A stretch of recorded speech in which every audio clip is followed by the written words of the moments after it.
이제 AI랑 블록체인에 올인을 하려고 하고 있다. 거기에 기본적으로 들어가야 하는 재료들이 분명히 있을 거라는 거죠. 여러분들 반갑습니다. 트레이더 오인입니다. 길고 길었던 이 횡보 구간 때를 드디어 이제 뚫고 90K를 뚫어줄지 말지 분위기는 못 뚫어줄 것처럼 보여주고 있는데, 자, 여러분들 지금 이렇게 시장이 반등을 치고 있는 모습을 보면 자 이제부터 랠리 시작인가 이렇게 생각을 하실 수도 있을 것 같아요. 자, 하지만 아직은 안심은 할 수 없다. 아직은 찐 반등이다 라고 마냥 안심을 할 수 없는 이유에 대해서 제가 좀 말씀을 드리도록 하겠습니다. 금요일이 굉장히 좀 중요할 걸로 저는 이제 생각이 됩니다. 크리스마스가 지나고 26일이죠. 저녁부터 새벽 시간 사이에 시장에 큰 변동성이 있을 것으로 좀 예상이 돼요. 비트코인 도미넌스 같은 경우도 같이 상승을 해주고 있는 상황이고, 금이 최고가를 또 찍었습니다. 은도 신고가를 찍었고, 산타 랠리에 대한 기대 심리로 단기적인 상승이 나와줄 수는 있습니다. 자, 이번 주 금요일 날 옵션 만기일입니다, 여러분들. 비트코인 옵션 만기되는 이 금액이 어마어마합니다. 대략 240억 달러 정도 됩니다. 하나로 치면은요, 32조 원쯤 되는 자금인데, 자, 이게 어느 정도냐면, 비트코인 전체 시가총액의 약 1% 정도가 하루 만에 움직일 수 있다라는 겁니다. 한마디로. 32조 원 정도면요, 웬만한 대기업들 몇 개의 시총을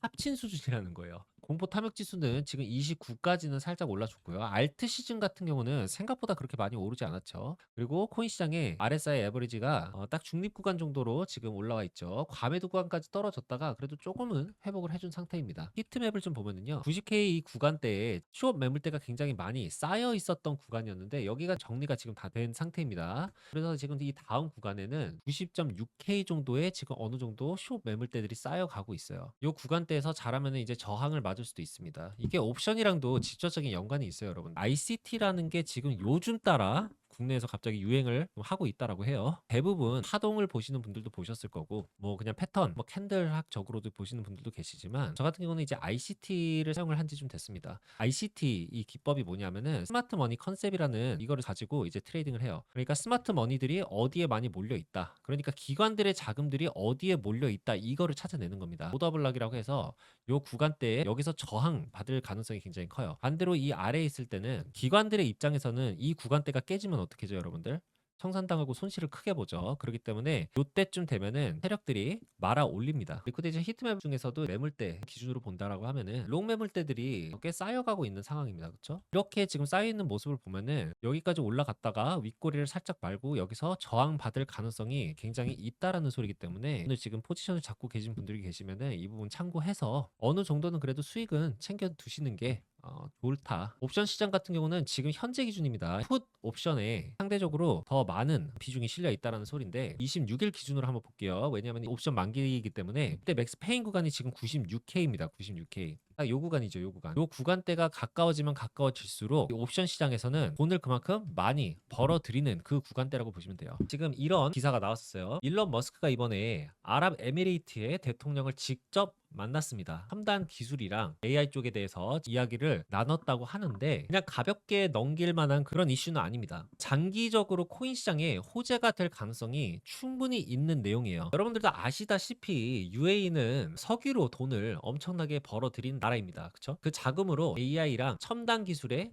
올인을 하고 있어요. 개인 기업이 아니라 국가의 자본이 AI 인프라 섹터 쪽으로 움직일 수 있다라는 이야기예요. 여기에는 반드시 블록체인 기술이 들어갑니다. UAE에서 블록체인 기술을 어떻게 지금 활용을 하고 있는지 보여드리자면, UAE에서는 리플 기술을 실제로 금융 인프라에 쓰고 있는 국가입니다. 심지어 아랍에미레이트의 화폐 디르함도 리플 블록체인 위에서 움직일 수 있게 스테이블 코인으로 만드는 중에 있어요. 그래서 여기 지금 나와 있는 게 뭐냐면은 리플 네트워크를 활용한 은행들, 일본에서도 지금 사용을 하고 있고요. 브라질 은행에서도 지금 사용을 하고 있고, 캐나다 CIBC에서도 사용을 하고, 필리핀, 쿼터, 인도, 브라질, UAE 이렇게 리플 블록체인을 실질적으로 활용을 해가지고 금융 거래를 하고 있는 상황입니다. 리플이 호재다라는 게 포인트가 아닙니다, 여러분들. 블록체인이라는 기술을 실질적으로 UAE에서는 사용을 하고 있다, 이 말씀을 드리려고 제가 이걸 보여드린 거예요. 두바이에서는 부동산 등기 같은 것들, 그리고 뭐 소유권 이런 것들을 블록체인으로 토큰화를 시키고 있습니다. 실질적으로 이것도 지금 리플 블록체인을 사용을 하고 있어요. 부동산을 코인화를 해서 이걸 팔겠다, 이게 목적이라기보다는 국가가 인정하는 소유권에 대한 시스템 자체를 블록체인으로 옮기고 있다.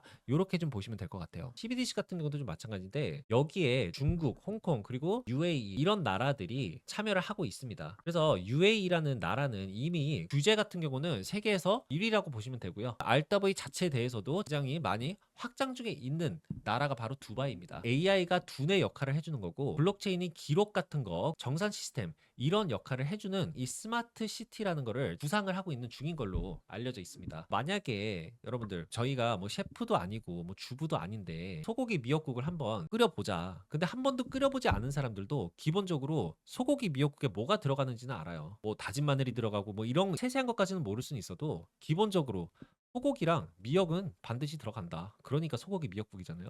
그런 것처럼 이제 UAE에서 이제 AI랑 블록체인에 올인을 하려고 하고 있다. 거기에 기본적으로 들어가야 하는 재료들이 분명히 있을 거라는 거죠. 제가 오늘 말씀드리는 이 세 코인 아주 자주 말씀드리는 코인들입니다. 요 코인들은 그냥 AI 섹터라고 했을 때 그냥 약간 기본 중에 기본이다. 이 정도도 모르면은 공부를 좀 많이 더 하셔야 돼요. 일단은 타오코인.